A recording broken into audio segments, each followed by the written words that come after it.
Hi friends, ఇవన్నీ సాంబార్కి కావాల్సిన పదార్థాలు ముందుగా కట్ చేసి పెట్టుకోండి. ముందుగా పుదీనా అండ్ అన్ని వెజిటేబుల్స్ కట్ చేసుకొని ఒక ప్యాన్ తీసుకొని దాంట్లో తాలింపు వేయండి. కొంచెం ఎల్లిపాయలు అండ్ కొంచెం కర్రీ లీఫ్ కూడా యాడ్ చేయండి. మొత్తం ఒకసారి మిక్స్ చేశాక దానిలో అన్నీ కట్ చేసుకున్న వెజిటేబుల్స్ అన్నీ యాడ్ చేసుకోండి. ఆ వెజిటేబుల్స్ ఒక్కొక్కటిగా ఆ ప్యాన్లో వేసేయండి. మొత్తం ఒకసారి వేసినా పర్వాలేదు. అన్నీ వేసాక ఒకసారి సాల్ట్ యాడ్ చేసి మిక్స్ చేయండి.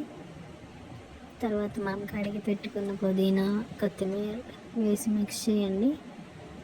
దానిలో కొంచెం ధనియా పౌడర్ అండ్ కొంచెం ఇంగువ, ఇంకా కొంచెం సాంబార్ పౌడర్,